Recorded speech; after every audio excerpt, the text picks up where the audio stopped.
إلا الله لا إله إلا الله لا إله إلا الله محمد. دین ہمارا کوئی مشکل نہیں ہے، تھوڑی سی عبادات ہے، 5 وقت نماز کوئی مشکل نہیں، سارے 24 گھنٹے میں 1 گھنٹے کا کام ہے، لیکن یہ آپ کو ایک بیس دیتا ہے، ایک بنیاد دیتا ہے،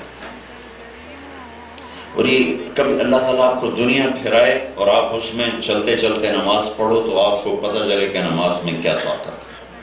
نیاگرا فال کے قریب سے گزر رہے تھے ہماری جماعت، تو میں نے کہا یار یہ بھی دکھا دو، تو مقامی ساتھی سے لے گئے. وہاں نماز کا وقت ہو گیا ظہر کا، تو ہم نے اذان دی، نماز پڑھی، تو ایک امریکن فیملی وہاں آئی ہوئی تھی، تو نماز سے فارغ ہوئے تو ہمارے پاس آ گیا ہے، کہنے لگے آپ نے یہ کیا کیا ہے؟ ہم نے اپنے اللہ کو یاد کیا ہے. مجھے بڑا اچھا لگا ہے، تو بہت اچھا ہے. تو ہمارے ایک ساتھی نے کہا تو آپ اسے قبول کر لیں، آپ مسلمان ہو جائیں. کہنے لگا پھر وہ تو مکے جانا پڑے گا. تو ہم نے کہا نہیں، آپ کو مکے نہیں جانا پڑے گا، ہم آپ کو یہیں مسلمان بنا دیتے. انہوں نے کہا اچھا ادھر ہو جاؤں گا، کہاں یہیں ہو جاؤ، تو کیا کرنا پڑے گا؟ ہم نے کہا ہم جو کہتے ہیں وہ کہو. تو اس کو ہم نے کلمہ پڑھایا، اس کی بیوی کو پڑھایا، مسلمان ہو گئے. پھر ایک وہ نیو جرسی کا تھا، تو وہاں کا ہم نے ایک دوست کو ان کو ایڈریس دے دیا کہ وہاں آپ ان سے جا کے رابطہ کر لیں. اب اس کا نصیب اس نے کیا نہ کیا وہ تو بات کی بات ہے، لیکن نماز نے اس کو ہلا دیا. کہا مجھے آپ کا یہ عمل بڑا اچھا لگا، آپ نے یہ کیا کیا ہے؟ میں جب رائمنڈ پڑھتا تھا تو ایک پادری آیا، میرے خیال میں راؤنڈ اباؤٹ 80 کے قریب تھا، 6 فٹ سے اوپر کا تھا.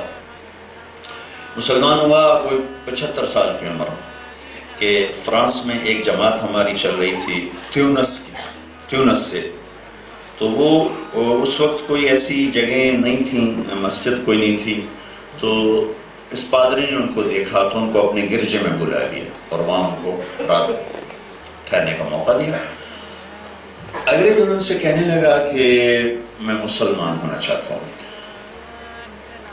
میں نے 30 سال قرآن پڑھا ہے اور مجھے یقین ہو گیا تھا کہ یہ قرآن حق اور سچ کتاب ہے، لیکن میں کسی مسلمان کو اس کے مطابق دیکھتا ہی نہیں تھا.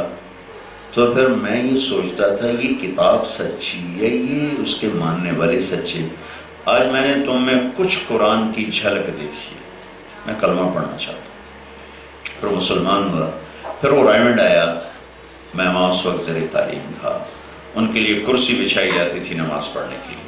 تو انہوں نے پھر جاتے ہوئے کہا میں آپ کو میری زندگی گزری ہے، میں پریسٹ رہا ہوں، میں پادری رہا ہوں، میں آپ کو 2 باتوں کی نصیحت کرتا ہوں.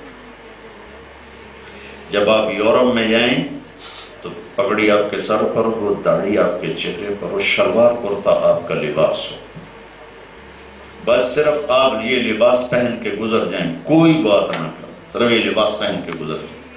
اور جہاں نماز کا وقت ہو اذان دے کے باجماعت نماز پڑھیں. کہ یہ 2 باتیں خنجر کی طرح لگتی ہیں، خنجر کی طرح. پھر انہوں نے دعا کی کہ اللہ میرا فرانس میں میں نہ مروں، کسی اسلامی ملک میں مروں. تو تیونس گئے ہوئے تھے جماعت میں، وہاں انتقال ہوا، وہیں وہ دفن ہوئے.